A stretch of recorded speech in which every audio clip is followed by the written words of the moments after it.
This event has been joined by several groups. We have, on the one hand, just going to go in order, Freddie is the chair of the BCS Digital Divide group, and perhaps he can say a couple of words later. Maria is the chair of the Business Change group, and I come in as the chair of the Consultancy Specialist group. The idea was brought in one of the previous events with Amit. The three of them are specialists on these different topics. I might not. I'm going to be moderating the room, facilitating the room. We have a few topics that they will be presenting, and then we have some room for Q&A. I think that's it for my part, so I'm just going to let everybody come here and presenting. I don't know if you want to say anything from the other groups. Yeah, so happy to just say a few words about the BCS Digital Divide Specialist Group. You know, the BCS purpose is to make IT good for society. And yet, 30% of the world's population globally is not connected to the internet. The internet is a measure of being digital. And now you see why, even though the BCS has got so many specialisms, technical specialisms from cybersecurity to quantum to AI, we also have one of these horizontals, which is about digital divide. What can we do to make sure that we leave no one behind? So that is the purpose of the specialist group. And hopefully you'll find out a bit more about this area, and we want you to be aware so that we can do something about making it time. Okay, cool. So as you know, my name is Freddie. I'm going to kick this off. You know, our big topic is what is AI regulation? But I think before we go into what is AI regulation, can I just find out how many of you actually knows about AI?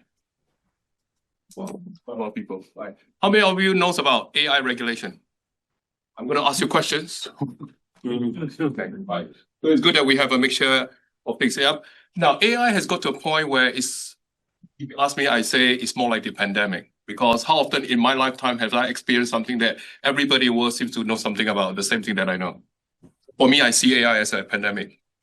But when we talk about AI regulations, what do we really mean? Do we really understand? And just so you know, you may be wondering, who is Freddie talking about AI regulation? Does he know anything about AI regulation? So let me at least give you some context, yeah? So because I don't really know, the last 2 years I spent my time learning about it. So I've signed up 2 programs with Oxford University. One is a 6-week program about AI, and then the other one is about AI regulation, compliance, and ethics. So because of that, I've now got certification that I'm an AI professional, AI auditor, and an AI ethicist. So that's who I am. So whether you believe me or not, at least I'm coming to you with some backing from others that I've learned from. So hopefully that will give you a bit of context. And you'll see on this slide here, when you talk about AI regulation in the UK, there are so many things. And which one is really AI? I can assure you, nobody can really clearly tell you is this or is that. So the landscape is actually quite complex. Now that I've done what I've done, I can tell you that I still do not know enough. Right? So that is really complex. But I think today what we're trying to do is to help to keep it simple, make sense for the majority. That is the idea. And I know some of you in here are probably experts too, so we would love to hear your input when we get a chance. Right, and then the question here is this, yeah? If this is something new that is evolving, that is the reason why regulation is not there. And when regulation is not there, compliance is not there. So we're behind that. So what is the next best thing that you need to have before you get there? And that's why ethics is really important. But before ethics, you know, best practice is also important. Right, so the idea here is that what we need to do is to make sure that we understand, even though this thing is happening very fast, it doesn't mean that we know and we have full control over what is happening. And today's topic is about what else can we do whilst we're in this mix of lots of things that's happening. So now that we've set the context about the what, let's explain to you about some of the why. Right, you can see in the real world, things are beginning to happen, both good things, but also bad things. Right, and surely the whole point of regulation is to make sure that we find a way to protect ourselves, protect everybody else in this world from being, you know, to make sure that this is safe for us. So you can see, you know, one of the things that we'll be covering today is about these AI deepfakes, right? It's definitely affecting us in the sense that it's violating our rights and our privacy. We know, for those of you who are in the tech field, you know that the AI algorithms, they are not foolproof, right? They are algorithms, they are, humans are involved. But when you get machine code to be involved, they also have a way of making things happen that they themselves don't even understand. So we need to make sure that we're mindful of that. And you can see that when it comes to biasness, there are all kinds of biasness. From human biasness, and because of human biasness, it gets introduced into the data. And when you train the data with those biasness, this is why we have that issue. And of course, you would hear this word called hallucination a lot. Hallucination is real. Try and ask a question of ChatGPT or Copilot or whatever. You'll find that sometimes they make things up, right? And then you wonder why. So all we're trying to do is to make sure that you know that today AI is great because, BCS is about making IT good for society, is about how we use technology to make things better. But we also try to make sure that we are aware that there are consequences, and we got to make sure that we put the safeguards in place to ensure that we continue to be able to profit and sort of enable technology to do the best they can for us. Now, what we want to do is to highlight some of the recent use cases. There's a lot of ones. So, for example, this large-scale disinformation, deepfakes impersonating scams and create images without consent. So I'm going to start with the deepfakes impersonation scam. So only a couple of years ago, back in 2024, it's a very big news. Why? Because one of the UK's engineering company, somebody, pretended to be their CEO, their CFO, and managed to get, 26 million? It's a big deal, right? So there's an example. And just so you know, it continues to happen, right? We just don't hear about them, but they're definitely happening. Right, and then creating images without consent. So look at this picture on the right-hand side. Very recent. It's only this week, I think yesterday or the day before, BBC website, BBC News, right? This is a reporter, journalist. There are 3 pictures of her. Can you tell which one is the real her versus which is the real one? The left, the middle, or the right? Left, how many of you think is the left one? Middle one? Right one? Okay. Perhaps also we can lead the chance to. That's true, right? The people online can also have a guess. The answer is the one in the middle, right? And they've just introduced a new law to say we should stop this from happening. Why? Because here's the question. If we do this for fun, therefore we modify something like colors, is that okay? If we were to, in this case here, redress that person to something else, a different attire, is that okay? What if we start, it's not me, yeah? What if we start undressing those people just because we say, yeah, please do that? And what if we use that to deceive, pretend that we are humans doing this to somebody else? The question is, where do we draw the line, right? And the other question is, where is the line? So I'm going to hand it over to Maria. I hope that sets a bit of context, yeah? So my perspective is from business analyst, been working in technical companies for many years. Because I studied law, the moment that GDPR came, I put that. So over 10 years ago, I had conversations with people and there were technical people who wouldn't believe that anybody would have rights. This would mean that the moment that they put something on the internet, they lost it. And this was the thought 10 years ago, and that now has changed. So I'm going to be asking, how many of you are IT people, not consultants, technical people? Any lawyers? So the rest are consultants? Hybrids. We've got hybrids. Combination. Yeah. Yes. So who is in favor of regulation in general? Oh. Who is against regulation? Thanks today. Another danger It has changed. situation. It has changed. And I was asking because I was the question 10 years ago, the answer was different. And I could see that in my position as a business analyst and then as a privacy professional, new regulations, there were a lot of hassle. It is packing them, it is making them practical, and then selling them to the business. One of the biggest pains. So you would find people in marketing, people in finance fighting against you, or do I have to change things again? So they would see that this is something that is stifling innovation. But the thing is, at the same time, good regulations help innovation. So for this, we have Anu Bradford. She is a Finnish lecturer who's been also living in the US. And this is actually from a conference I attended, IAPP conference. Maybe you were in there. Yes. Yeah.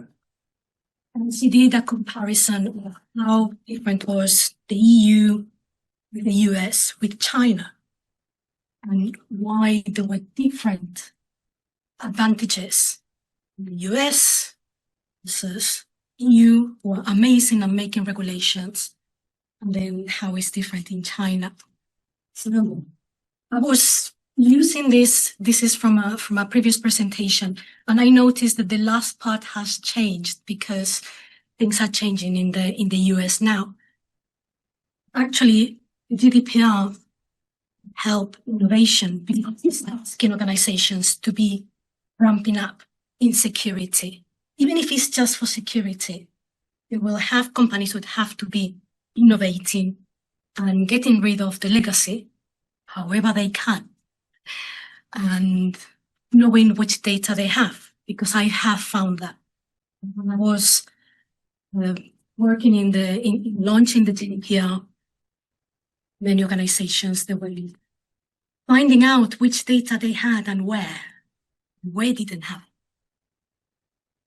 it. Something that Anu Bradford says as well is that the regulation that we have in the EU is very convoluted. We are very fragmented. We are the EU is very fragmented. It speaks a number of languages. They have different regulations. So it's making it difficult for companies to work across the EU because there are still a lot of different regulations. Even if there are regulations like the GDPR, they're still going to have their own flavor. They will have to be adapted to each country. So it's making it tougher. So it's making it tougher for companies to work across the EU and be competitive. And in the US, it's pretty much California, which is quite interesting because it's a state where Silicon Valley is, and they have a lot of regulations. So for the conversations I've had with people in the US, where nobody has to tell us what we have to do. Actually, if you're in Silicon Valley, you have some of the most stringent regulations in data protection, and now with AI as well, it's been ramping up as well. And the ones who are not in California, in New York, there are regulations that they are asking for transparency in algorithms for recruiting people. So there is really regulation in this. The other thing with regulation is that it's building trust. Cisco has been running a number of surveys, a number of years. And whenever customers, they had the chance to go for more privacy oriented product, they would. So whenever there is not a situation of monopoly, customers are going to be voting with their feet. So it's something that it keeps on happening. And in the last Cisco report from last year, most of customers are happy with AI regulations because they feel more protected. That's something that is helping organizations.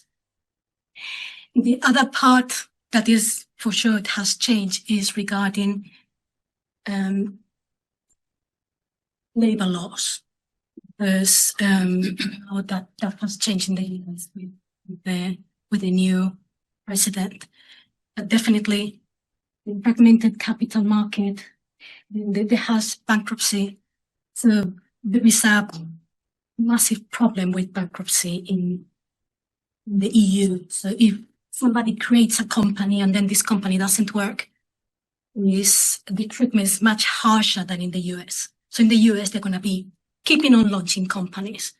And it's something that is not happening in here. So as I mentioned, the labor market is much rigid in the EU. In some countries, it's really, really hard to pay much more. I was having a conversation with investors that they would always invest in the US because they would get more money. And investing in the UK is not always, no matter what. And the UK is outside of the European Union, so it's not related even to that.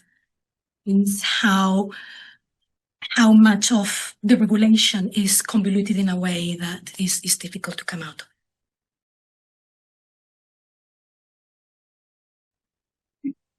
Good evening, everyone.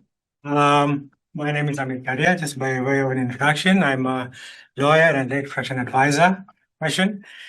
I'll be taking you through some of the regulations. Unfortunately, we do not have the time to go through all the AI regulations which are in force. So I have actually chosen these three. So which are the regulations or laws which are in force which actually indirectly govern artificial intelligence? Then we'll be talking about the EU AI Act briefly. And then we'll be going to Japan, which has a slightly different rhythm. They are more innovation-friendly regulations. And the act just came in force last October, September, October, thereabouts. My colleague Maria spoke very eloquently regarding transparency. One thing, remember, whether it's a data protection regulations or it's a GDPR or AI Act, the founding pillar is accountability, trust, and transparency. If you do not have these three present in any of the AI systems you develop or you are looking to implement, then it is sure to fail. Maybe not in the short term, but definitely in the long term. So let's start with which are the laws governing in the UK. So in the UK currently, you do not have any specific AI laws or regulations like the EU AI Act. One of the reasons is that UK would like to have a bit more innovation friendly if they feel that it might stifle innovation. They would like to attract the technology, the tech companies to come and invest in the UK. But having said that, there are numerous laws and regulations already in place, just to name a few. For example, when you talk about the Data Protection Act or the UK GDPR, for years there has been provisions relating to automated decision making, which is central to when it comes to regulating artificial intelligence. And it also applies to AI systems handling personal data, and it requires fairness, transparency, and lawful basis.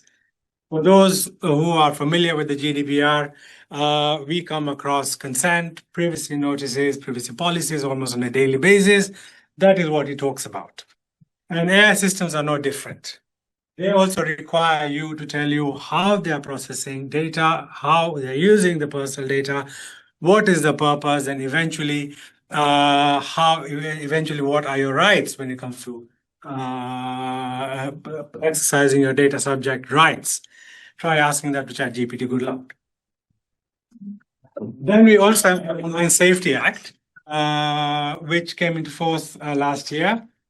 This requires platforms to manage harmful online content. And it impacts AI systems, of course, that generate moderate user content. Intellectual property laws. This is one of the highly contested areas where writers, artists, actors, they are complaining almost on a daily basis that our data is being used by AI systems. without giving us any credit or compensation. However, we do have a framework of intellectual property laws. Unfortunately, the technology is moving much faster than anticipated for these laws to be applied. Consumer protection laws, of course, the existing consumer laws regimes which hold procedures and sellers' responsibility for quality of misleading products, i.e., you can return your products even when you buy an electrical item, your washing machine, or your dishwasher. You do have a conformity, a CE, which is confirming, and it is with the consumer protection laws, product liabilities laws, employment laws. My colleague again, Maria, already spoke about some laws which are already in the state of New York in the US has implemented the New York Air regulation, which is mainly to do with automated decisions in recruitment. So these are often somewhat available also in the UK. So these are all. This is just some of the. This will give a flavor of which laws are applicable in the UK when it comes to data protection. Artificial intelligence, and what you should be looking at. Moving on, let's move to the EU AI Act. The EU AI Act is one of the first formal regulation governing AI systems. It came into force, I think this was late 2004, around October 2004. And the scope is mainly on providers, deployers, and users. So essentially, it is very prescriptive what you must be doing, what you cannot do with AI systems. And it's a risk-based classified system. So you have prohibited AI practices. The prohibited AI practices were prohibited early last year on February 2025 with these unacceptable risks. Most of the AI systems which are governed by the EU AI Act fall under high risk systems or general purpose AI systems. So your chat GPTs which you use or the Geminis, those fall under the GPAI. And then we have the limited risk AI and the minimal risk AI. The governance, the national competent authorities are designated by the member states, and market surveillance authorities oversee compliance, and the European Artificial Intelligence Board, they actually do enforcement, guidance, and promote the application of the acts. Now, if we thought that the fines under the GDPR are high, look at the fines under the EU AI Act. We are looking at administrative fines based on a global annual turnover up to 35 million euros or 7% of the worldwide annual turnover, whichever is higher. Right? So the fines under the GDPR are going to be looking like a walk in the park once the entire EU AI Act has been enforced. It's rolled out. So the implementation timelines, as I mentioned to you, 2024, it came into force. 2025, prohibited practices, bans applied, and governance bodies were established. And then you got the high risk obligations will apply in 2026. So throughout the anytime between now and October. So let's talk a bit more about what are the risks and how the EU AI Act looks at the risks. So it essentially divides it into prohibited risks, high risk AI systems, limited risk AI systems, and low risk AI systems. So those who are in the technology field, you are asked to advise on which systems they fall under. Your first port of call, of course, once you've ascertained the business objective for your AI systems, is firstly you need to assess, do you fall within the prohibited systems? And even if you develop the AI system in the UK or in India, for example, or in China, remember an AI system, if you are going to be deploying it in the European Union, it is what you call the extraterritorial effect. I.e., even if you're an Indian company or a US company, will be applicable. Then we have the high-risk AI systems. As I said, most of the EU AI Act applies to the high-risk AI systems. So, for example, if you have management of public infrastructure, access to education, recruitment and employment, law enforcement, banking and insurance. We have the limited risk AI systems, which mainly transparency is in focus. So these are your large language models, the generative AI models, multimodal AI, which can understand information. And then you have the low risk AI systems, so your chatbots. However, with the recent issues with chatbots, especially in the news in the last few days, the groks, I really would not say that the chatbots could actually be in the low risk AI systems. But anyway, that's for another time. Japan. This is actually one of my favorite laws. Why? Because it actually has no fines. Can you imagine a law with no fines? Right? So the Japan law, it actually came into force late last year. And it's an artificial related technologies, that's the scope. Transparency is the core. So in any EU, in any AI system where transparency is in core, there is, first of all, there is no risk classification, unlike the EU AI Act, who prohibited high risks and so forth. And the governance framework, the central coordinating body for AI, preparing the AI basic plan, so and coordinating AI and natural measures, requesting cooperation for administrative agencies.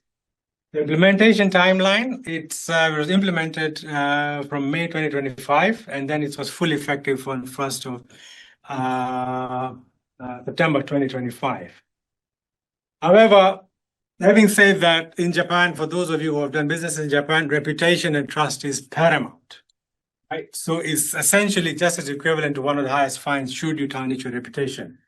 How many of you have heard that, how many Japanese companies have been fined for any sort of infringement of data or any sort of such issues in the past? So, but then potential public naming and shaming creates a huge reputational risk, which is the question what happens.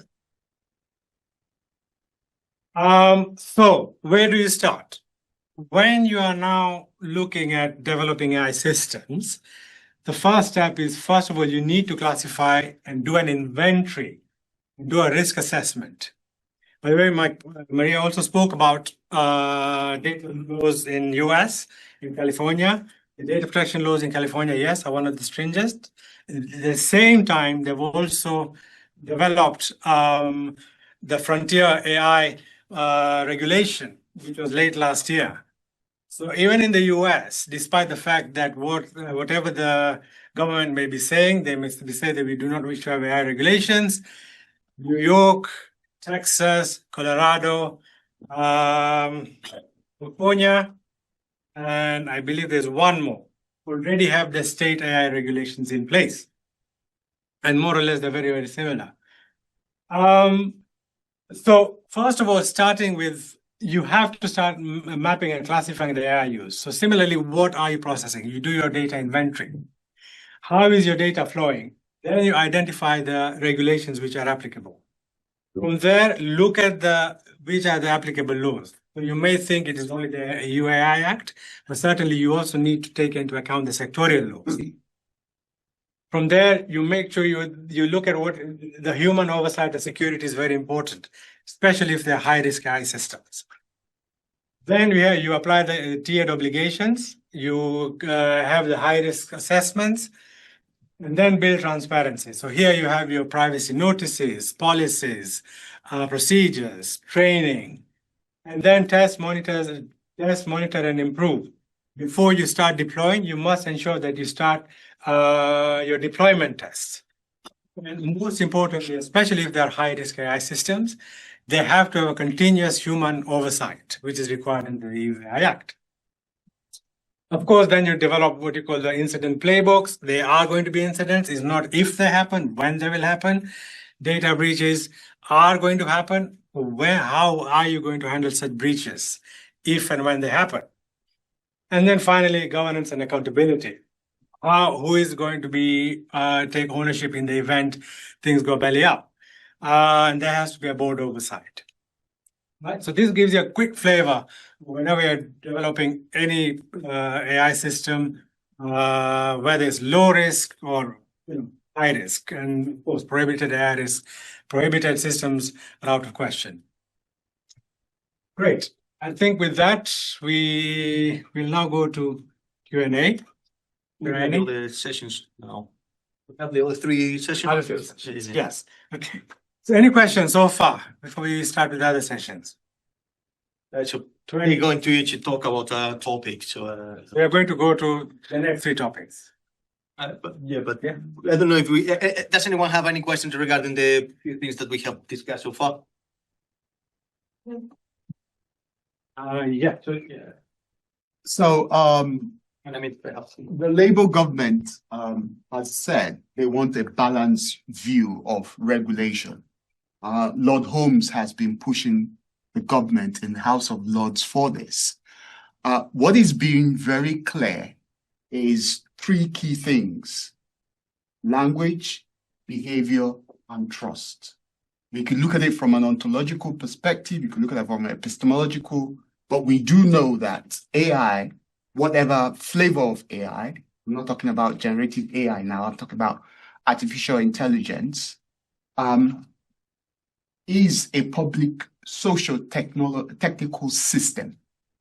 And if you take it from that framework, its impact covers from society, organization, groups, and individual. So you can look at it from Charles Andy's perspective, the empty raincoat. We need to be very, very careful, and the BCS needs to be very clear on what it is advising government today. Because if you take a stratoanalytic perspective of AI, we have poison, we have cure, and the two creates this creative tension. I was at a conference at the Institute of Ethics at Oxford, and they didn't have an answer on regulation. And these were senior fellows. I want to pause you for a second. I think we need to go A forward. couple of questions, actual questions. Okay. So one quick question from the online. Where does healthcare fit in the AI? I think perhaps We better do to leave the questions for later. If you can capture the questions on the comment, I think we are in terms Keep of it, time. keep it for the Last video. for the okay. Okay, and your comment also. Yeah, I forgot the order. I think, yeah. And I think perhaps, Going into the second topics about vulnerability, we're going to be talking about different vulnerabilities, different groups that they have vulnerability. So children, older people, and I'm going to be talking about employees, because employees are vulnerable. And why are they vulnerable? Because they are in a power imbalance situation with organization. So consent doesn't really exist. It exists, but it has to be very, very clear that things can be done. So what it happens is that we are not going to be relying, if we can, on consent in the employment environment.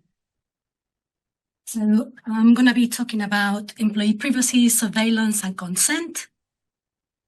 And then the HR function in general. I have been working with the HR function as a business analyst, building HR systems, and afterwards working with sorting out privacy issues regarding providers, projects, systems, reports. So my vision of the HR function and the HR system is from the point of view of somebody who's working with them. So I'm not an HR person. And one of the things that caught my attention more was that when I was giving training to them, they didn't know that data from employees is personal data. It was one of the biggest shocks of my life. Because this is not written in the GDPR that employee is also in there.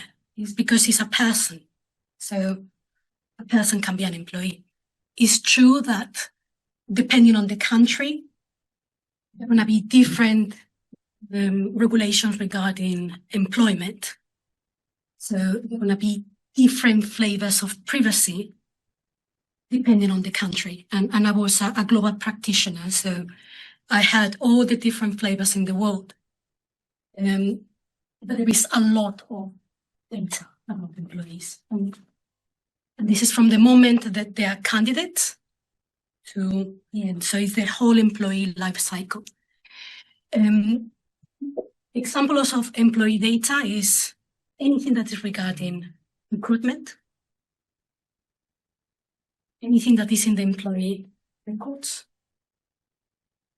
and monitoring data. There is a whole lot. And it's not something that is normally known in media or any social media. Looking up because the attention very much is on customers, on consumers, but there is a lot of data about employees. And there is also special data. And I noticed that one of the questions was about healthcare, something we're going to be answering afterwards. But there is health data in employee records because people get sick, people take leaves for whatever reason. So all this data has to be protected. And I'm going to be talking about a number of cases afterwards, cases that have been in court, cases that are still in court, and they are quite interesting to see which is the practice.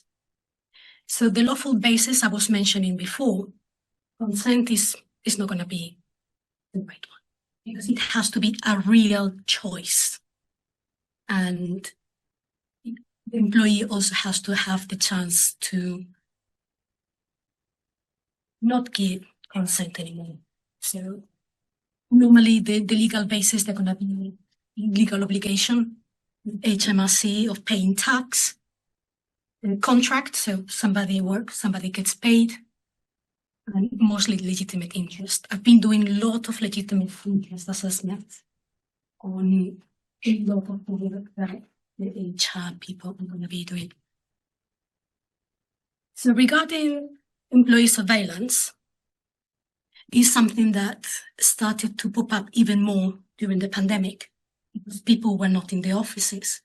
So how would companies know what employees were doing? Some companies would have software that be checking the clicks, the mouse, and there were some problems with that. There were some complaints, and something that the HR people realized is that they were losing people. Because the moment that employees, they feel very controlled, very monitored, they don't work that well. There were employees that they were faking, that they were sick just because they were able to catch up with work. It wouldn't be the intuitive thing to think. It was causing a lot of pressure, and there are some organizations that would be blocking people even much more. And after the pandemic, something that I have noticed is that data from badges, so somebody entering in the office, leaving the office, something that is now we want to use to check who is in the office and who is not.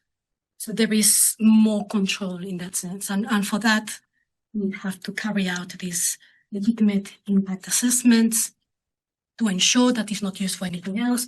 Is it going to be used for performance purposes? It's going to be used for disciplinary. So in the UK, all this is representatives to staff representatives. But in other parts of Europe, you need to go through works councils or your works councils, depending on the size of the organization.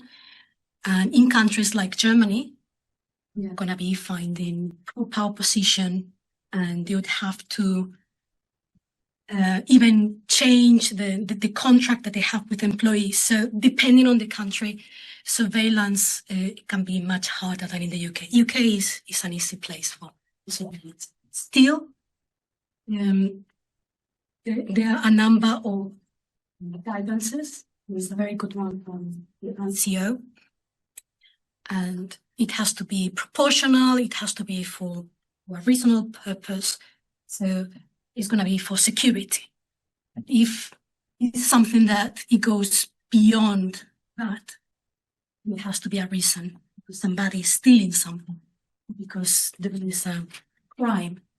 Otherwise, violence or anything that the organization is doing has to be in a policy. It has to be transparent and it has to be known to employees. So there is an evolution in the HR recruitment, and that's the reason we find ourselves now. HR was personnel administration, so it was just admin. But this function changed the moment that there was more technology. They were using technology, they were not using so much paper anymore, even if some organizations, they have a lot of paper because they have the old contracts they have to keep. So that's another interesting thing from HR. And there have been changes in the way people work. Before, somebody would go to a company and would stay forever. This is changing. The recruitment is faster. There is no friction. There's not that much friction. Somebody goes to LinkedIn and scraps 6,000 profiles. So this means that everything is faster. And there is also the pressure that anybody in the company has. You have to be more points. So probably they have to use ChatGPT as well, because they have to show that they are efficient. So there is pressure internally. And another pressure that HR has is employee engagement. It has been historically low and it keeps on being low. So now they call it employee experience. So when we're talking about this trust that customers have with regards to an organization and product, the equivalent in employment is the employee experience. There is a saying that goes that employees will never treat customers better than the management treats them. So this is going to be telling you a lot if you're going through recruitment, or if you are talking to somebody in customer support. I'm thinking of some companies, but I'm being recorded. I'm not saying anything. I don't want to think how it's inside. So because they have to do more or less automation, so they're going to be using AI, and the part of the business that I've seen that uses AI in a more high risk ways, recruitment is also the more visible, and there are some cases afterwards. And the other part is also self-service. So self-service for employees, so you don't have to go to HR to get a report. No, you do it yourself.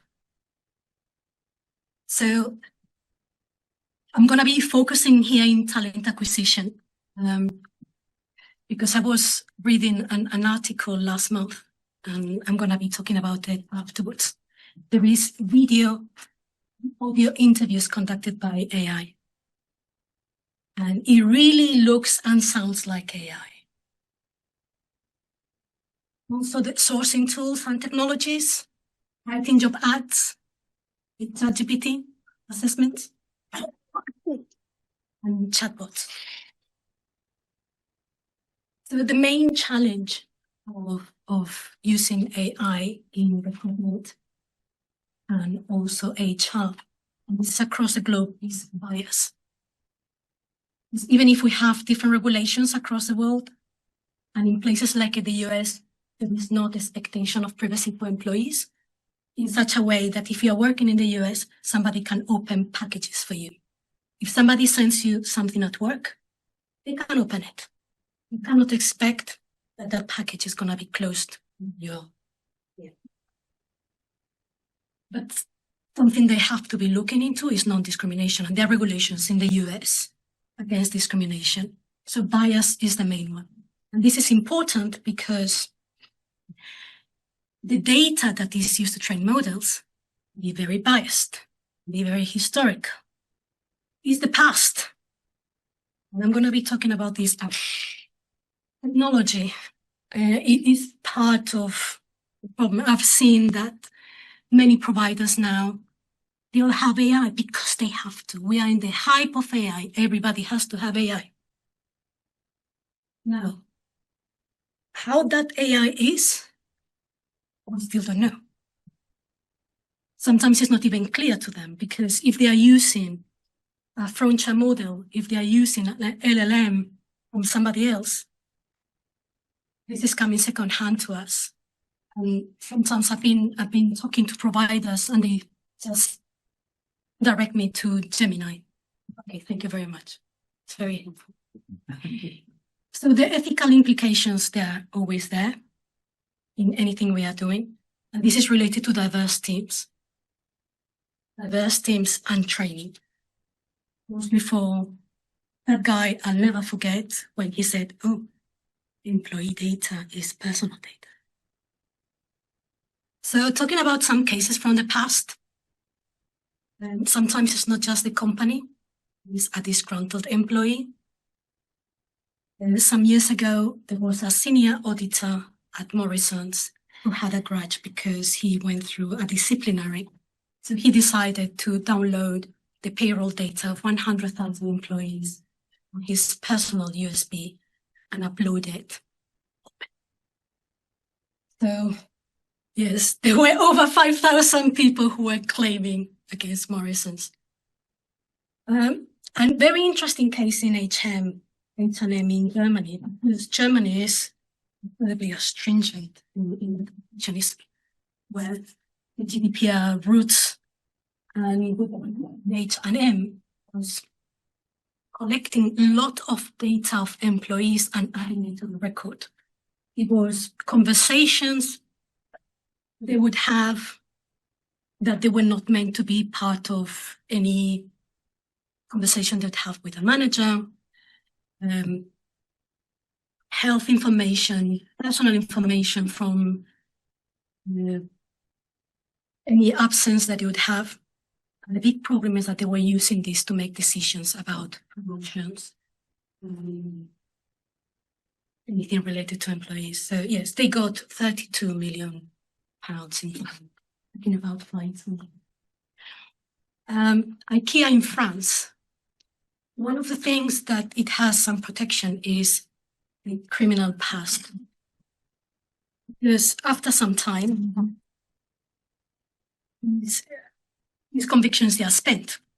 So in the UK, when an organization wants to know about the criminal past of an employee, they have to use a third party.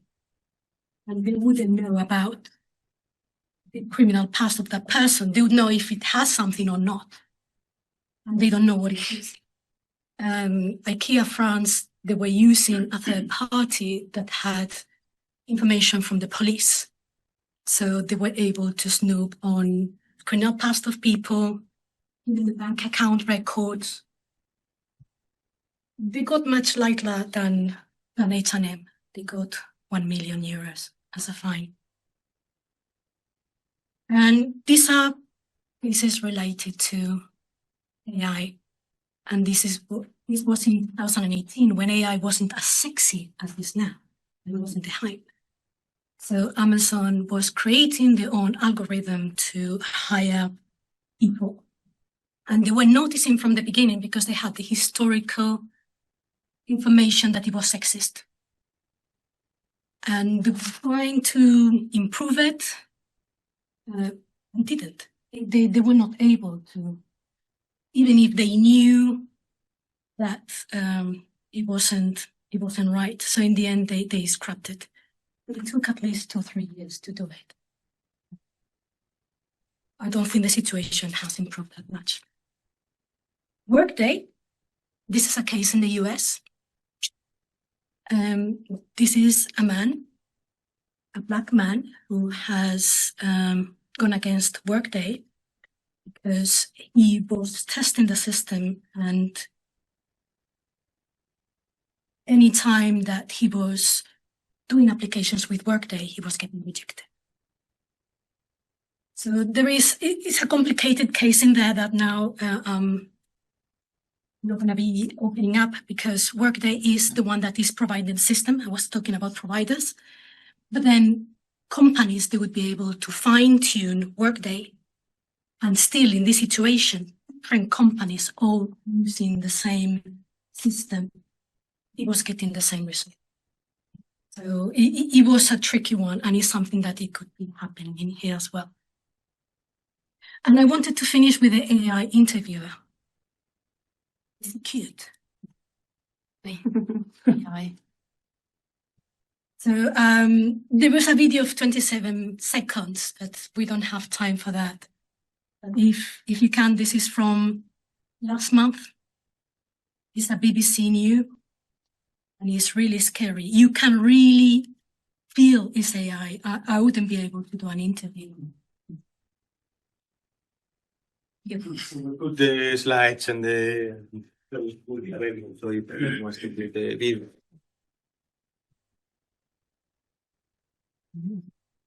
Great. Thank you. What we'll be talking about now is AI in children, mental health and safeguards, and digital marginalization. What's important? Why should this matter now? Now, for those of us who have children of any age, from young age to teenagers, nearly universal exposure, 96% of UK children 3 to 17 went online. 2024, almost on a daily basis. However, in the UK, the children's safety duties under the Online Safety Act is now in force. And the recent harm cases, first of all, these are no longer hypothetical. We shall soon see there are lawsuits, investigations, settlements. A lot of them have been reported in the media, naming chatbots and AI-generated sexual imagery relating to children. And this is why I mentioned that under the EU AI Act, where they're talking about low-risk profile, low-risk, which are chatbots, and these cases clearly show that this will not be the case. If any of you have heard of something called character bots AI, this was a bot which was developed, I think it's in the US, and a lot of children were using it. When at the peak of its use, when children were using it, you can read this full report down there. There were 296 instances in that chatbot where there was grooming and sexual exploitation, which was the most common harm category. On your right, you can clearly read some of these messages which this chatbot was spewing out.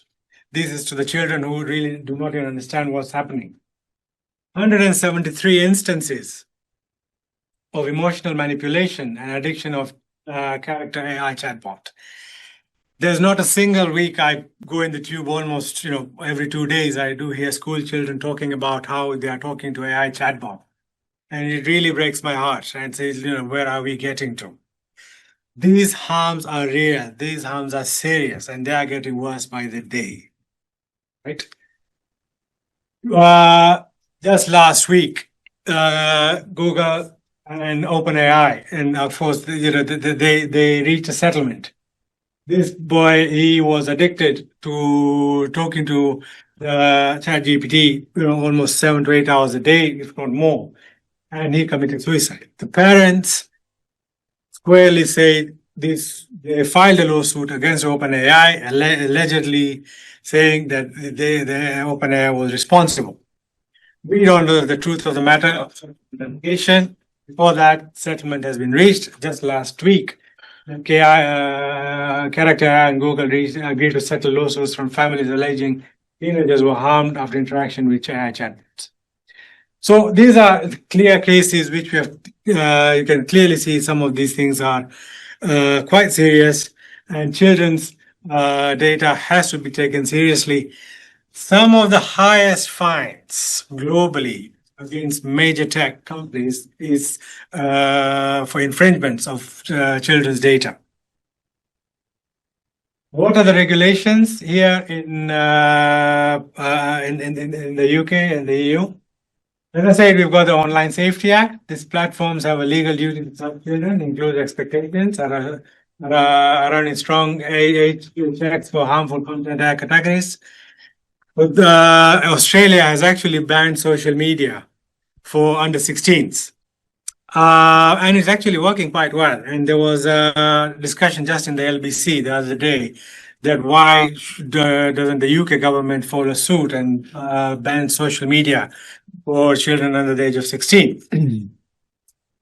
However, and when I was reading an article in The Guardian just the other day, it's like, why should us as parents, why should the responsibility be shifted to us as parents to monitor or police what the tech companies are meant to do? Right? It is their job. They are making money out of us, billions. Right?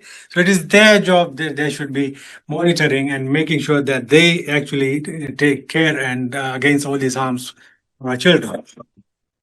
We've also got the EU, the Digital Services Act, which requires platforms to mitigate systemic risks, including the risk to minors. And in May, the EU opened proceedings against major porn sites over age verification under the Digital Services Act.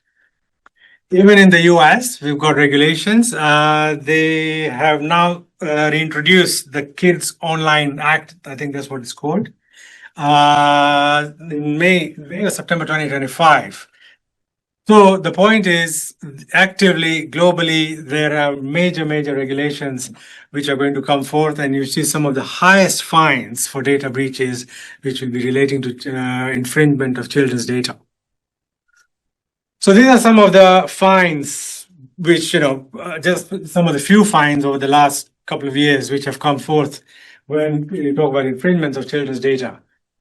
So just last week, the UK government they're looking to move into criminalize creation of non-consensual images. Amid the outcry about AI tools enabling sexualized deepfakes. Ofcom opened a formal investigation into Grok and platform safety, and that is when this morning I read the headline. The owner of Grok has actually decided now to ban it completely. Right? But did they not know previously that these terms are in existence? Right?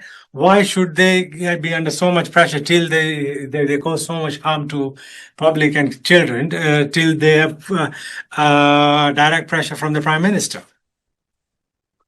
The UK fined TikTok 12.7 million for misusing children's data. This was back in August 9, 2023 or 2022, one like that. Disney paid 10 million to settle FTC allegation to the company enabled unlawful collection of children's personal data, and then the Epic Games paid more than $500 million to FTC allegations of privacy and violations in unwanted charges. All these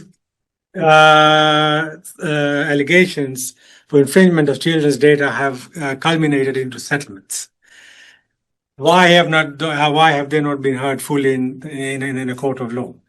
Clearly, we can see that there is something somewhere which is missing, something which is not right. Either the regulators are not doing the work correctly, or the governments are turning a blind eye, and it should certainly not be upon us as parents or children to do their job for them.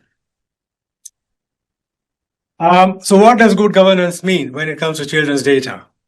First of all, minimum governance for organizations. So, for example, you may be developing an AI system for children, developing an AI Barbie, or developing AI Ninja, right? And it's definitely coming, or it is not there already. So first of all, you need to start by doing what are going to be, you do a risk assessment. What's going to be the harms and vulnerability mapping? Who are you going to be looking at? I mean, under the GDPR, there's something called privacy by default and privacy by design. If your audience is going to be children, you make sure that the most stringent privacy regulations and measures, they're called technical and organizational measures. Yes. The prompts, nudges, the moderation, they actually are and you do what you call a data protection impact assessment or a safety case. That is an accountability measure. So only once you have done a proper accountability assessment and mitigated the harms, that is when you start looking at the relevant AI system, what data you're going to feed it. Then you have the metrics, the prevalence of harmful outputs, time to take down, appeal outcomes, and then develop incident playbook. At the beginning of the previous slides, I already spoke about incidents. Incidents are going to happen. They are inevitable. No matter how high-tech a vehicle is, you might put parking sensors, the state-of-the-art sensors on the car, or even if you have seat belts, you have some of the most atrocious accidents still on our roads. Same thing with AI. It's going to happen. We need to have incident playbook. And then, of course, independent testing and red teaming focused specifically on minors. And of course, let's not forget, these are high-risk AI systems. They do need constant monitoring and reporting to the relevant authorities in the EU, under the EU AI Act. They need human oversight. Yeah, I think that's it. I think you are right on time for a few minutes. Yeah. We can jump straight into Q&A. No, there's Sorry, my apologies. Well, you wish. Everybody forget how they'll. Right. So you remember I introduced the digital divide specialist group, right? So if you know that, I'm sure in your own circles there are people within your circles, whether is it 1, 2, or 3 layers away, that you know of somebody who's got no access to technology. You would agree, right? Yeah. So my question to you all is, with AI, you think it's going to make it better or worse? Who thinks it's better? Okay. What about the rest of you? Who thinks it's going to be worse? Right. So you can see this is one of those questions where it's not about right or wrong, right? But the point is, it is a problem. So I just want to make a connection to why this topic is just as important. And why it's important is because, remember, all of us in this room here today, many of you here probably would say IT and digital literate. Yes, most of you would say that.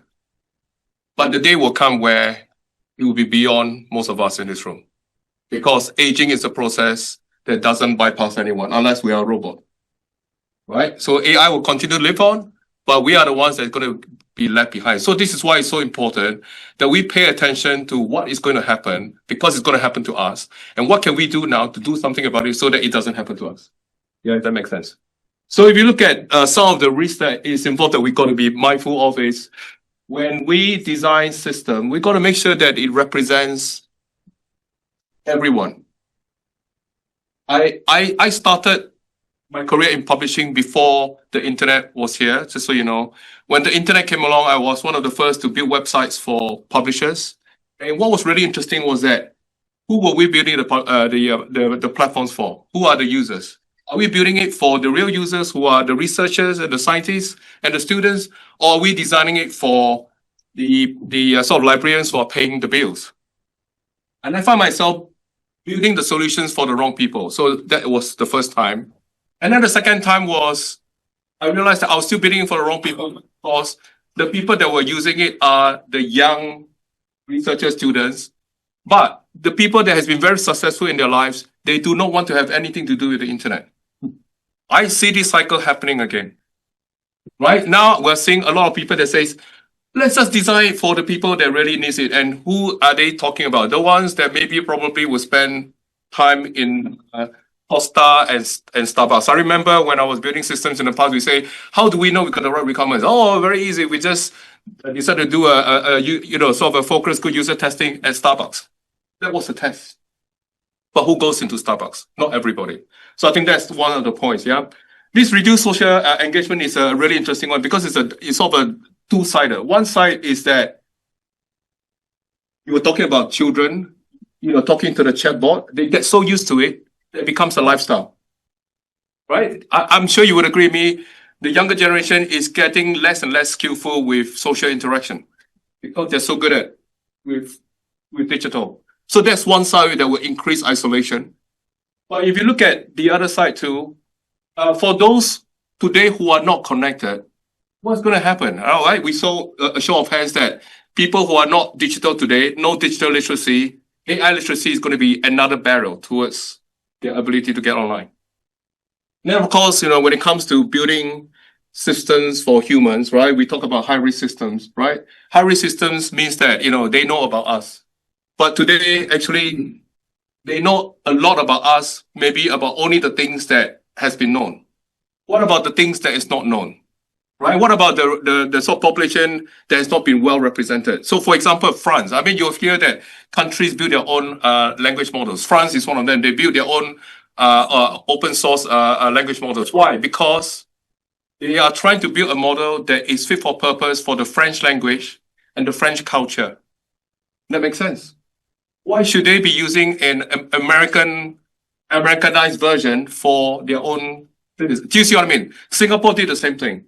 So many countries now are beginning to think about ways that they can create models that is more fit for purpose. And this is why people are talking about building more custom language models and more small language models. Right. Let's talk about access barriers. You can see that there is still low digital literacy, let alone AI literacy. So that's an issue we got to bear in mind. The interface complexity. Again, for some people, it's easy. The digital native, they can swipe, click. But for some people, guess what? The text is too small, the speed is too fast, the content is too much. But today, we have one size fits all. Right? And what about affordability? Not everybody, as I mentioned before, right? Not everybody has access to technology, to the things that we take for granted. And the reason why we set up the digital device specialist group was because during COVID, that's where we realized it's such a big problem. Do you know that today, more than 1 to 2 billion children in the country is socially deprived, socially disadvantaged? It's a big number. And what does that mean? That means that their household probably, and these are real stories because one of my members shared it last year, right? They work closely with their local communities. Imagine a household, right? A family with 3 children. The only thing that they have is one mobile device that they use for work and homework, and they have limited data. That is the reality for that population. Okay? Right? And then the funny thing is that sometimes it's also not about money. What if you are the richest person on earth, but you happen to live in a part of the UK that's got no connectivity?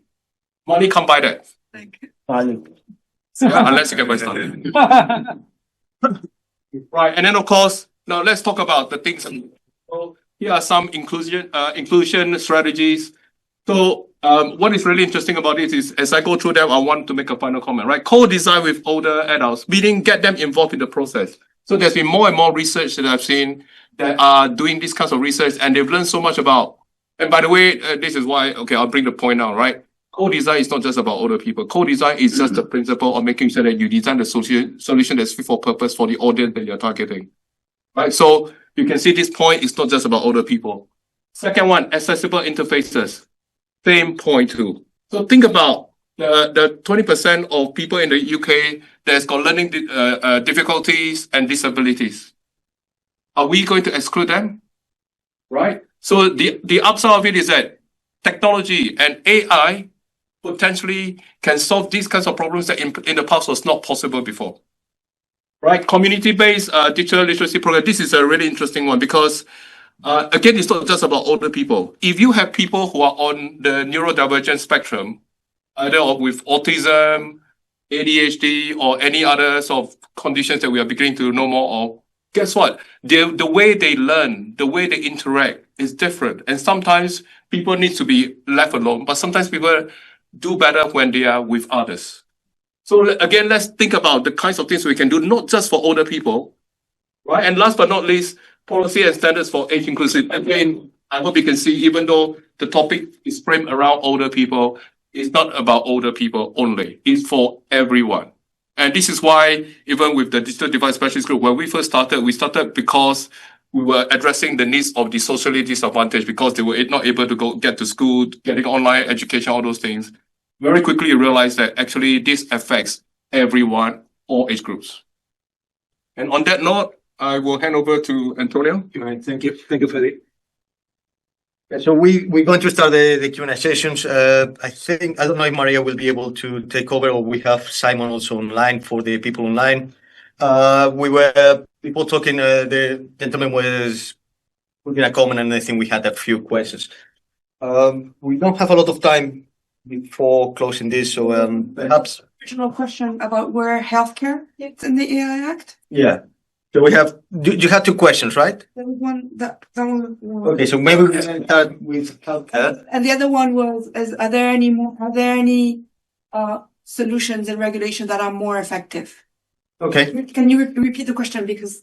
Yeah, we'll try to read. Perhaps I can lead the person to.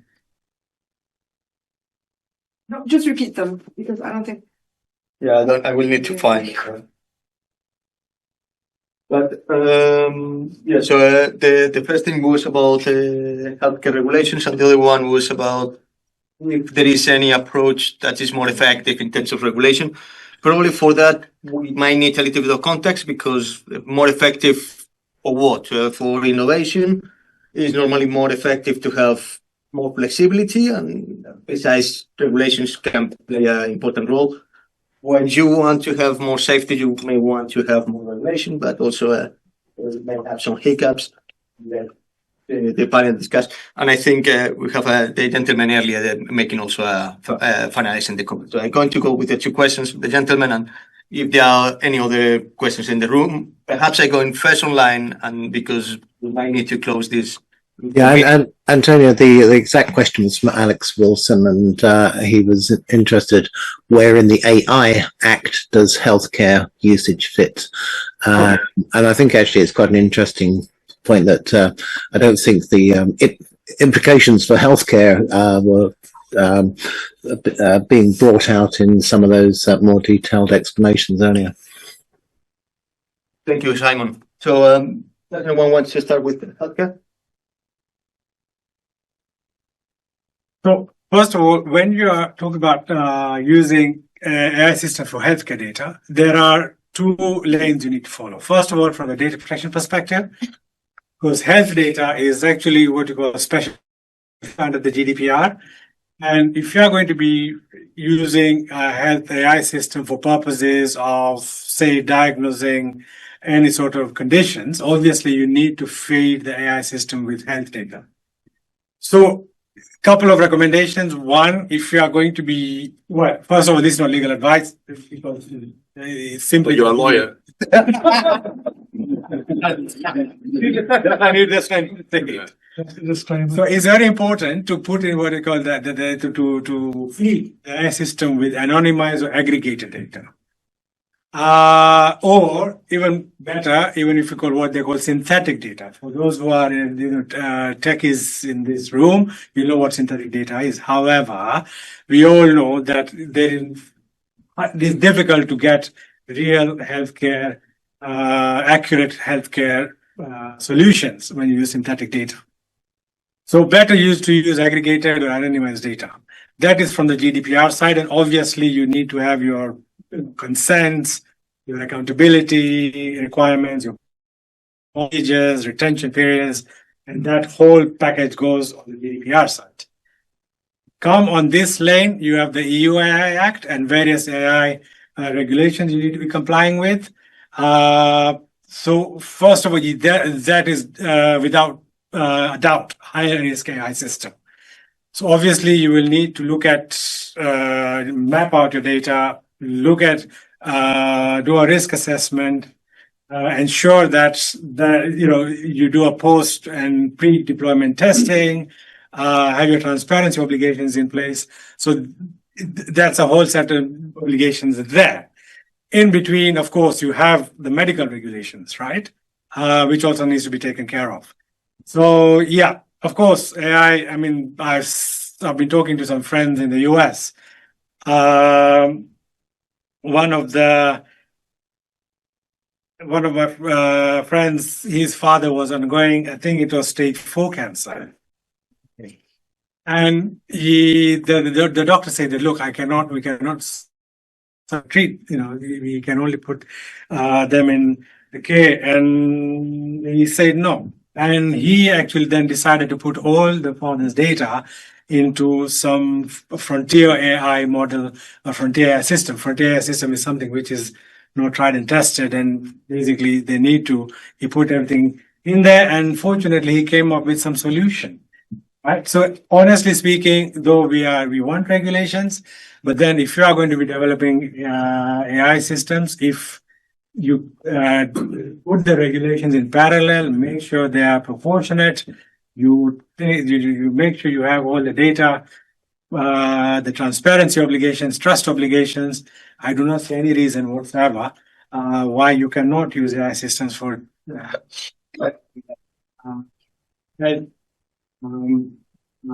requirements. Yeah. It's very complex. Good answer. Yeah. Very fair thing to add, so. The other question. What was more effective, isn't it, Maria? Simon. Simon, don't know if you can. Yeah, it's about when we were talking about the acts. It was simply which act is best effective. That was from Hamad. Which act of the regulation? We have the EU Act, and we have so which one is more effective? I guess that one challenge is more effective for what? Yes. Right. So perhaps if you can turn on your mic as Simon was suggesting, and voice. I'm just conscious of time, so I'm going to make a general comment. I think I started the presentation by making the point, you can see why this landscape of understanding regulation is complex, right? So I think the key takeaway here is have a think about what responsible AI means. And I think, Amit mentioned a few points about, if you look at most of these acts or regulation, it's all based around principles, right? So if you just focus on those principles, you will be fine. Because that is the first stage towards understanding, which is why in the absence of regulation, ethical practice is important. Ethical practice is guided by those principles. So have a think about those principles and you'll be fine. So compared to when you know nothing to now, you have a position of thinking about those principles, they will start to help to put you in a better place. And it's a journey. So think of it as a journey. And when you really get to the point that you need to make a decision, this is why you need to then engage lawyers. Perhaps we can continue with the. That's great. That's great. To add to that, because I was talking about different regulations. So somebody like me, I was working in a global organization. Not all different politics under the same regulation. So principles, one is OECD AI principles. Because in many countries in different parts of the world that they have different regulations, they have those principles. This includes the UK. So you have US, UK, many parts of the world. And then Singapore has voluntary codes that they are quite down to earth. But I would go for the OECD principles first. Actually, sorry to interrupt. That's a good point. The Singapore have got a very nice user-friendly playbook. If you are going to be developing any AI systems, I would have it on the website. It's voluntary, user-friendly, very easy to go through. That would be a good starting point. Any remarks, Amit? But any final question from the room? Yeah, just for the lawyers out there, GDPR, the right to be forgotten. How easy do you think it would be if your personal data goes into a model, into a large neural network? How easy do you think it would be to redact that information from GDP? Now, you could just go to a database and your data could get redacted. But once it goes into a convolutional neural network, right? I think it's going to be very difficult to get that redacted. And that's the best or the only right under the GDPR. I'm just saying it is a right to be forgotten. So once your data goes in there, let's not forget it also is repurposed. How it's repurposed, we don't know. And there are no answers at the moment. As case law develops, but still, even when you go, they are in your data, the AI system, you still have the right. The GDPR still takes precedence, right? So how they're going to respond to it? Yeah, I'd like to see, so as a data subject, if you were to go to one of the big, OpenAI, and say, I want the right to be forgotten, the key question, can they do it? That's the, due to the complexities of their architecture. I remember when OpenAI was first published, this was about 2 years back, the Garante, Italian data supervisory authority, they actually banned it. The reason for that was that they did not have proper transparency, i.e. their privacy notice was not up to scratch. It is that privacy notice which also then tells you exactly what are your rights and how you can enforce them. Specifically. So, and then after that, I think within a month, or I think it was 2 weeks, we were up and running again in Italy. Garante allowed it because then they had the privacy notice up to scratch. Why I'm telling you this round and about, I would suggest let that be your starting point. Yeah. So go to the privacy notice, see what the. I'm not talking about myself, but I'm just seeing where what's the EU doing about it? At kind of commission level, is there any consultation? Because in my view, I'll probably give you a straight answer or a political answer. I'll give you a straight answer.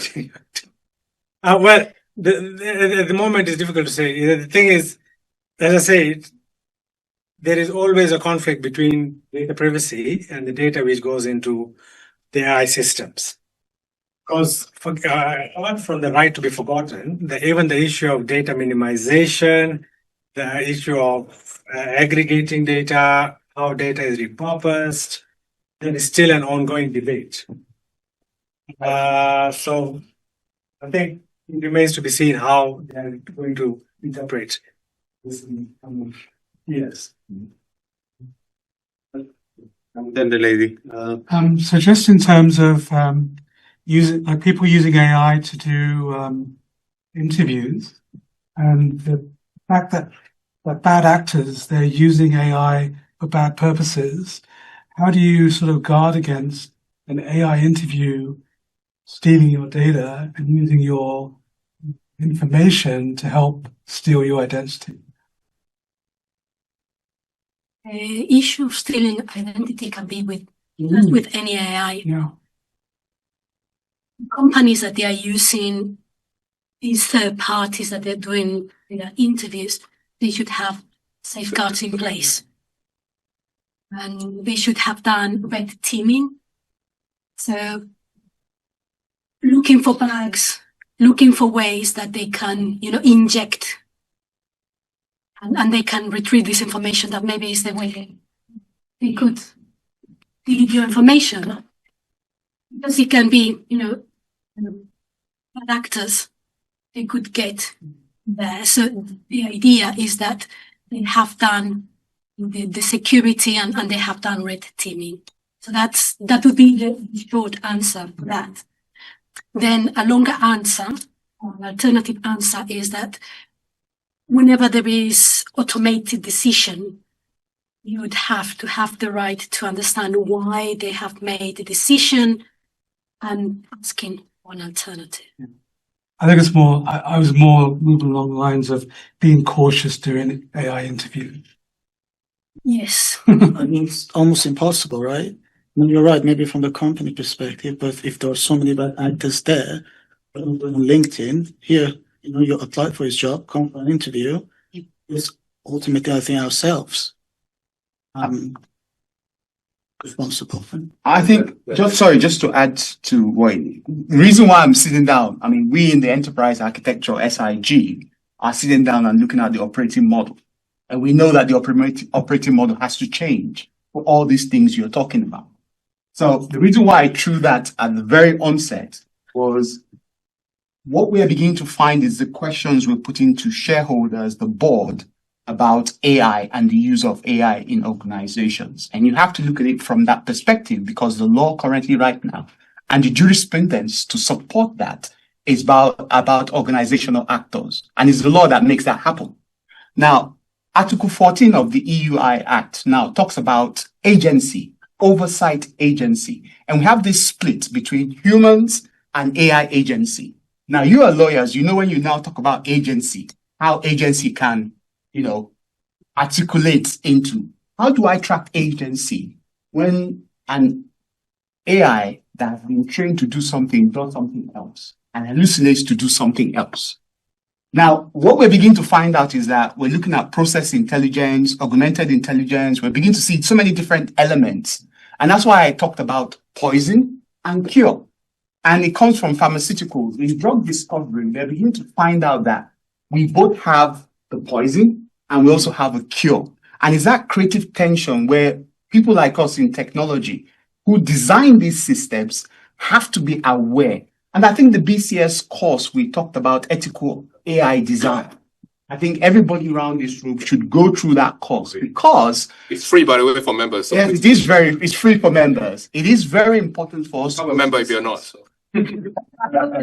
I want to put this to you about agency, especially about Article 14, which talks about the 7% of your total revenue. If you do not have that agency, what are your thoughts about that? Because that answers his question, also answers his question. Talking about agency, you're not talking about AI agents. You're talking about the agency. Oversight agency now. So we're talking about, I have an AI, an agent of an agent doing agentic AI, making decisions for me, which brings me revenue. But in doing that, I have a board that has fiscal responsibility to my shareholders and exchequer to ensure that this business operates according to the law. This is when you need to have AI governance in the organization. And when all the business areas, they have to be talking to each other to understand which is the business problem that they're trying to solve. We don't talk together even now. Yeah, I'll give you a simple. I'm just going to. I'll give a simple answer. Right? Would the CEO of the company take responsibility if it goes pear-shaped? If you want agency, you got the top person responsible. Right? This is why governance is so important in organizations. We are still struggling with doing normal governance without AI, let alone with AI.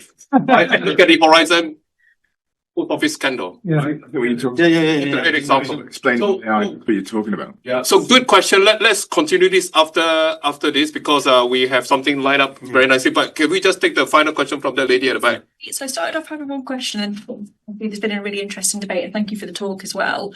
Just to sort of add to this gentleman in front of me's question about right to erasure, that's my concern as well. My understanding is that certainly for machine learning, about language learning models, it's actually impossible to extrapolate data once you put it in, because it then is obviously reused, repurposed, as I think someone mentioned before. So I have concerns similarly to the gentleman in front of me that simply the right to erasure, that's completely been forgot about and that won't be able to be exercised. So my question is now mutated into, if you put something into, AI or something like that, so you wouldn't be data processor if you sort of, somebody, but I imagine as well you'd be data controller too, so you'd have some other obligations. And just also to add, I don't know if people are still online, but one of the questions about medical ethics and issues that came up, you'd obviously have to consider GMC too, because you can use data for research purposes. If you're going to use that data, and I know certainly some trusts are using data, for example, in radiography, without necessarily getting the right consents, I would say, that's going to be problematic. And so the other thing I'd add too is to check insurance if you're a medical professional, just to check you are in fact insured to be doing some of these things, because that will then should become problematic. So anyway, I don't want to prevent anyone from getting to the drink. So that's all I've got to say. But to hear what you've got to say on some of those things. But thank you for highlighting the challenges that we all face. I think that's the point. So just so you know, we don't have the answers, right? Yes, I was interested to see what you had to say. So on that note, over to you. Yeah. Ready? So for the people in the room, I think we have now some food for the networking. So, yeah. Some drinks. So yeah, just applause for the